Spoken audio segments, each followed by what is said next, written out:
Discipline is not a talent, not a personality trait, not something reserved for the lucky or genetically gifted, but skill forged through repeated obedience to principle over impulse. And the Stoics understood that results in life are never accidental. They are always the byproduct of structure, restraint, and deliberate action, which is why Marcus Aurelius warned himself daily that comfort weakens the soul, while effort strengthens it. Because without discipline, the mind becomes chaotic, the emotions become tyrants, and life becomes reactive instead of intentional. And most people suffer not because life is cruel, but because they lack the inner order required to handle pressure, temptation, and uncertainty. And the Stoic discipline blueprint begins with accepting full responsibility for your inner world.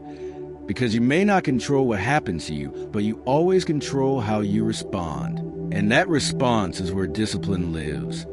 In the moment you choose to act despite resistance, fatigue, boredom, or fear. Because discipline is not about motivation, which is unreliable and emotional, but about commitment, which is rational and stable. And the Stoics trained themselves to act according to reason rather than mood, understanding that feelings are temporary visitors, while character is permanent.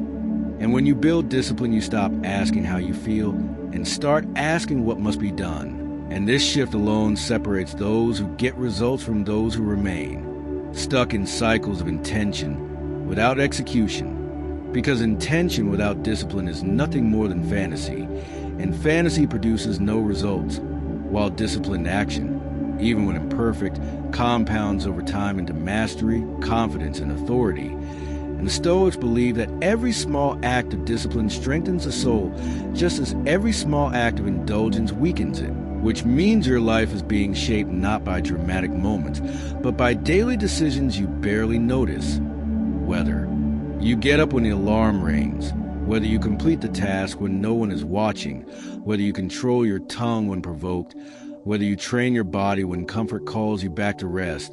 Because discipline is invisible until it's undeniable, and when results finally appear, people call it luck. But you know it was earned through repetition and restraint. And this is why Stoics practice voluntary hardship, not to suffer unnecessarily, but to prepare themselves for reality. Because a person who is trained under discomfort cannot be easily shaken by chaos, criticism, or loss. And this inner stability becomes strategic advantage in every area of life, from work to relationships to leadership, because calm outperforms chaos, patience outlasts aggression, and consistency defeats intensity every time. And the disciplined person does not rush, does not complain, does not seek validation, because they understand that silence and structure are more powerful than noise and excuses. And as discipline deepens, results stop feeling like victories and start feeling like consequences, the natural outcome of alignment between thought and action. And this is when life changes quietly but permanently. Because you stop negotiating with weakness, stop explaining yourself to people who do not matter, and stop reacting emotionally to situations designed to provoke you, understanding that reaction gives away power while response reserves it. And the Stoic path demands that you master your impulses before attempting to master circumstances. Because uncontrolled desire leads to dependency, dependency leads to fear, and fear destroys freedom, while discipline builds independence. And independence is a foundation of confidence, because when you know you can rely on yourself, external validation becomes unnecessary. And this self-reliance is what allows you to move through life without desperation, without resentment, without bitterness. Because discipline replaces hope with preparation, replaces anxiety with structure, and replaces chaos with clarity. And when setbacks occur, as they always do, the disciplined mind does not collapse into self-pity or rage, but adjusts, recalibrates, and continues forward. Because Stoics understood that progress is not linear, and that persistence matters more than perfection. And over time, this persistence reshapes identity. Because you no longer see yourself as someone who tries, but as someone who does, someone who finishes, someone who endures.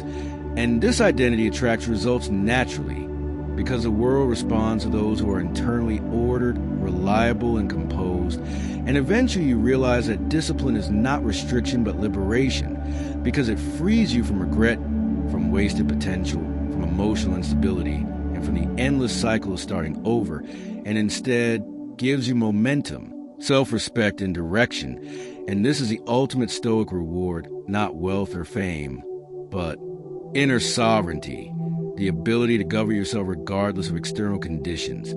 And when you achieve this, results are no longer something you chase. They're something that follow you quietly, consistently, and inevitably, because discipline, once built, becomes who you are, and who you are determines everything you will ever achieve. As discipline matures, it stops feeling like effort and starts feeling like identity. Because the Stoics knew that the highest form of discipline is not forcing yourself to act, but become the kind of person for whom disciplined action is natural, automatic, and non-negotiable. And this transformation happens slowly through repetition, through keeping promises to yourself even when no one else knows or cares. Because every time you break a promise to yourself, you weaken trust.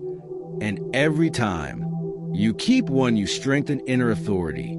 And inner authority is a quiet power that allows you to move through life without constant motivation, validation, or encouragement. Because you no longer rely on emotion to act, you rely on principle, and principle does not fluctuate. And this is why disciplined people appear calm under pressure, focused amid chaos, and unmoved by distraction, because their standards are internal, not external.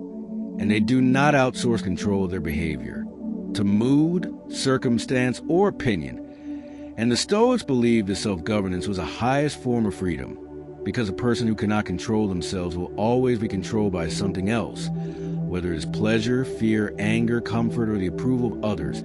And once you see this clearly, discipline stops feeling like sacrifice and starts feeling like self-respect, because you are no longer abandoning your long-term values for short-term relief.